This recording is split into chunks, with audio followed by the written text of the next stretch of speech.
గుడివాడ చారిత్రక ప్రసిద్ధి గల ఈ పట్టణము నందు కోట అనే ప్రాంతంలో శాతవాహన వంశుల ఓడ గుర్తుగల నాణెములు, రోమన్ గ్రీకు నాణెములు, అశ్వం, గజం, సింహం బొమ్మలున్న శాతవాహన నాణెములు, పూసలు, మట్టి పాత్రలు, ఇటుకలు తదితర సామాగ్రి ఇచ్చట లభ్యమవుతూ ఉన్నది. ఇటు ఘంటసాల నౌకా కేంద్రానికి, అటు మచిలీపట్నం నౌకా కేంద్రానికి సమాంతరంగా వెలసిన పట్టణం గుడివాడ.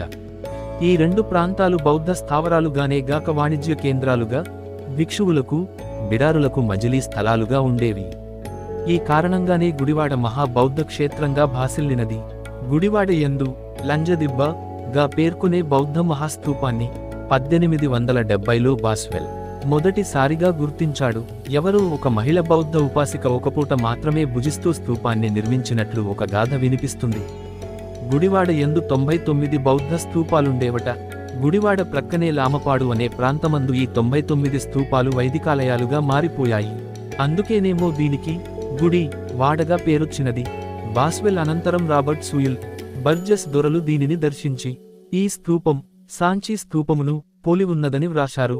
1894లో అలెగ్జాండరే శాస్త్రీయ పరిశోధనలు నిర్వహించే సరికి స్తూప పైభాగాన్ని ధ్వంసం చేసి విజయవాడ బందరు రోడ్డు నిర్మాణానికి, ఇళ్ల నిర్మాణానికి దాని ఇటుకలను శిలాఫలకాలను వినియోగించారు.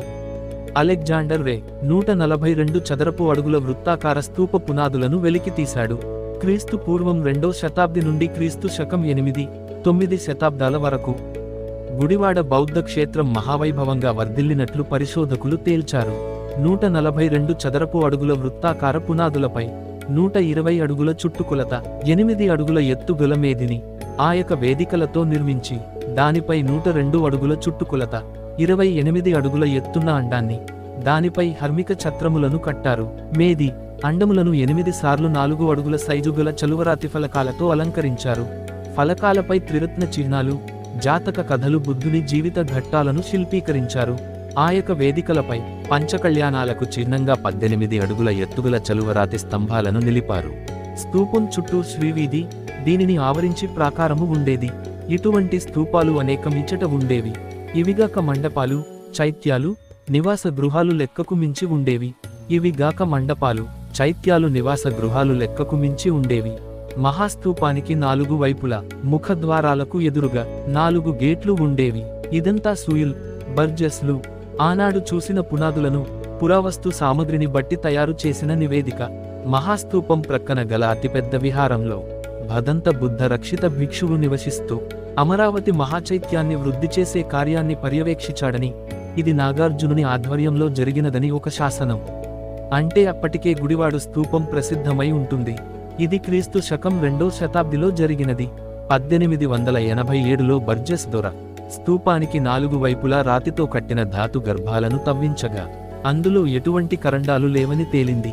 1840లో గుడివాడ మహాస్తూపం నుండి తెచ్చిన 4 ధాతు కరండాలు మద్రాసు మ్యూజియంలో ప్రదర్శనకు ఉంచినట్లు వాల్టర్ ఇలియట్ 1888లో ప్రకటించాడు. 1843లో వాటిని చూసిన సర్ హెన్రీ మాంట్గోమరీ 4 రాతి కరండాలను నిక్షిప్తం చేసినట్లు, ఇవి భట్టిప్రోలు కరండాలను పోలి ఉన్నట్లు తెలిపాడు. ఇంతకు మించి కరండాలలో ఏమున్నది తెలియలేదు. ప్రస్తుతం గుడివాడలో బౌద్ధ మహాస్తూపం ఆనవాళ్లలో ఇటుకలు తప్ప మరేమీ కానరావు.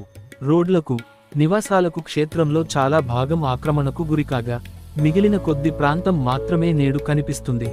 ఏమైనా ఒకనాటి మహాస్తూపం, బౌద్ధ క్షేత్ర శిథిలాలు నేడు దాదాపుగా కనుమరుగవడం విచారించదగ్గ విషయమైన ఈ ప్రాంతం పూర్వం చారిత్రక పుటలలో చోటు సంపాదించడం ఆనందదాయకం.